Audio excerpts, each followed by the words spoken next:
So, ang keeping the commandments ay hindi utos sa John 14:15. Kung merong utos sa John 14:15, yun yung love.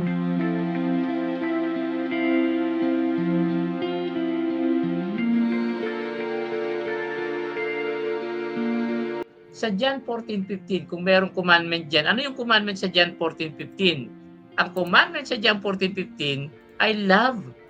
Kaya nga nauna, if you love me, kung mahal mo ako, yung commandment hindi imperative. Yung pati tinignan ko sa ano yung tinignan ko yung Greek.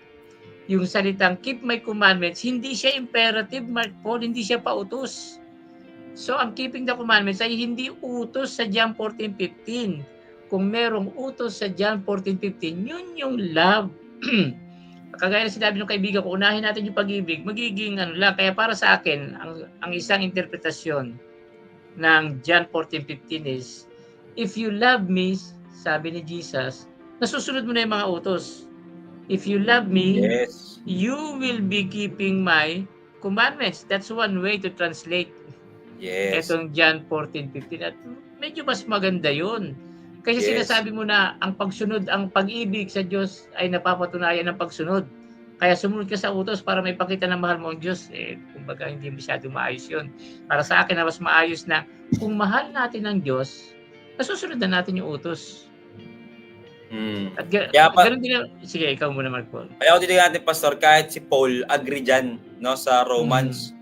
Kaya ang sinasabi niya sa mga Pariseo na kausap niya, ang fulfillment ng law or ng commandments is pag-ibig. Yeah, basahin mo nga yung text, Mark Paul. Romans 13:10, Mark Paul. Ayun, 13:10. Basahin ko po, sabi dito, kung mahal mo ang kapwa mo, hindi mo sila gagawan ng masama. Kaya pag nagmahal ka, sinunod mo ang buong law. Ayun, yung matindi, Pag nagmahal ka, 14:15, sinunod mo yung buong law. Isipin mo, Pastor, ganun siya, yun yung tamang equation ng pagmamahal. Kapag ka nagmahal ka, sumusunod ka doon sa kung ano yung meron sinasabi yung law. Hindi siya baliktad na kagaya ng marami, ginagawa na interpretasyon ng marami na kailangan sumusunod ka para masabi mong umiibig ka. Yeah. Kasi nga, Pastor, ang tinuturo ng Bible is agape love. Ano yun yung gusto niya maging practice natin. Okay. Alam mo dati, Mark Paul, si John, dati ayaw ko, hate ko si John. Sa totoo lang. Kaya hindi ko masyado binabasa yung book of John, yung mga episode ni John, 1 John, 2 John, 3 John. Hindi ko masyado binabasa dati. Bakit? Kasi sabi ko, kasi ito naman si John, puro commandment puro utos ang salita niya Palaging keep the commandment. And then I learned something, Marco. May na-discover ako.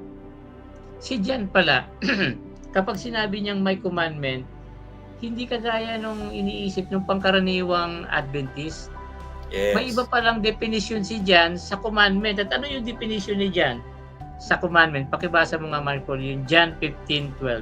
Ito ang utos ko. Magmahalan kayo gaya ng pagmamahal ko sa inyo. Hindi, sa English, this is my commandment that you love one another. Yung pala ang isip ni John. Pag nakabasa ka ng commandment sa Book of John, hindi pala 10 commandments yun, Mark Paul. Kadalasan pala, pag nakabasa ka ng commandment sa sulat ni John, ang sinasabi doon, love one another. Kasi pag yun ang nasa isip ni John talaga, yung commandment, yung utos ng Diyos ay love one another. Kaya kung gagamitin natin yun, yung definition ng ng may commandment, love one another. Pabasahin natin yung John 14:15, isa-substitute natin, if you love me, imbis na keep my commandments, ano yung papalit natin? Love one another. Parang yun ang sinasabi ni Jesus dito.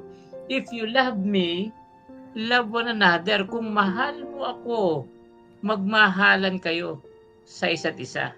Kaya ngayon, Mark Paul, mahal ko na si John. Hindi ko na siya hate. Kasi na-realize ko yung laman ng isip ni John. Ganun dapat talaga sa Bible, Mark Paul We try to rediscover, we try to discover kung ano yung nasa isip ng author. Si John, ito pala nasa isip niya. Pag sinabi niyang may commandment, love pala yun. Kagaya din yung nasabi natin kanina, yung naging conclusion natin nung simula natin, na yung commandment dito ay love, balik pa rin tayo doon. Na ang talagang tinutukoy dito na commandment ni Jesus ay love one another. Kaya yung John 14:15, ang magandang translation niyan, if you love me, love one another.